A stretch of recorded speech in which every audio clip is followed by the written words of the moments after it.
नमस्कार दोस्तों, मैं हूं अतुल सिंह। स्वागत है आपका इन्वेस्ट कर लो भाई चैनल में। आज हम बात करेंगे how to beat inflation with the right assets. दोस्तों, आपने कभी सोचा है, दादी कहती थी 20 साल पहले दूध 10 रुपये लीटर मिलता था, आज वही दूध 60 रुपये लीटर है।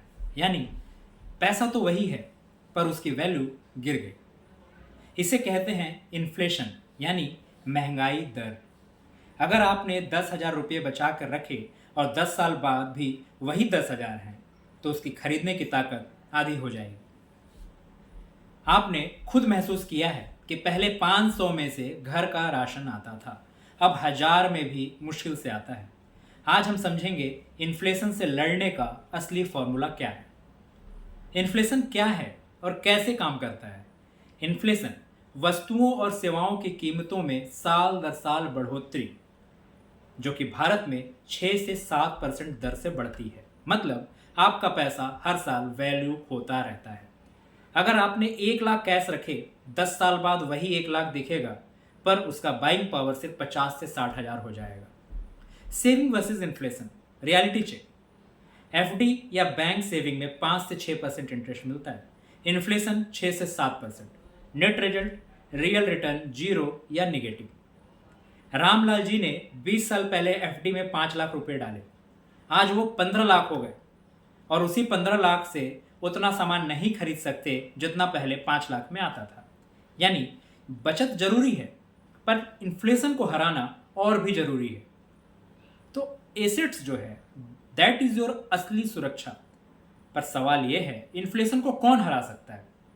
जवाब है एसेट्स, जैसे equity, stock and mutual funds. Long term में 12 से 15% रिटर्न्स, इन्फ्लेशन को बीट करने का सबसे बड़ा हथियार। इन्फोसिस में 1 लाख 20 साल बाद करोड़।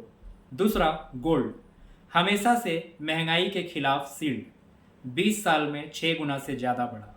तीसरा, रियल इस्टेट, लैंड और प्रॉपर्टी के दाम हमेशा बढ़ते हैं, रेंट भी रेगुलर इनकम देता है।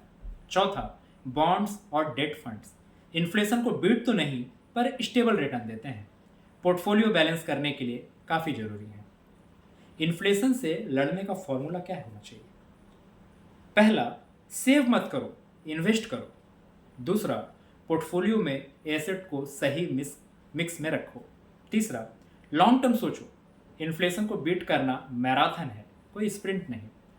हर साल अपने इन्वेस्टमेंट को रियल रिटर्न यानी रिटर्न माइनस इन्फ्लेशन चेक करो। अगर किसी को 20 साल बाद बेटी की पढ़ाई के लिए 20 लाख चाहिए, इन्फ्लेशन के हिसाब से वो 50 लाख भी हो सकते हैं।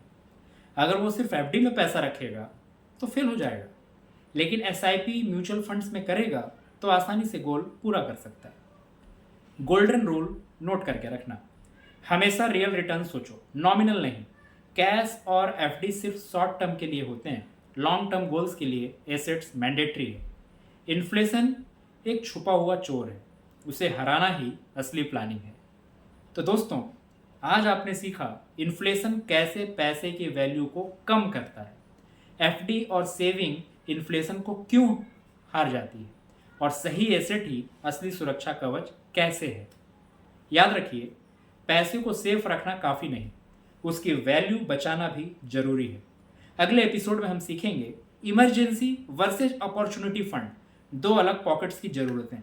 यानी क्यों हर परिवार को सिर्फ इमरजेंसी फंड्स नहीं बल्कि अपॉर्चुनिटी फंड भी बनाना चाहिए। मिलते हैं, अलविदा।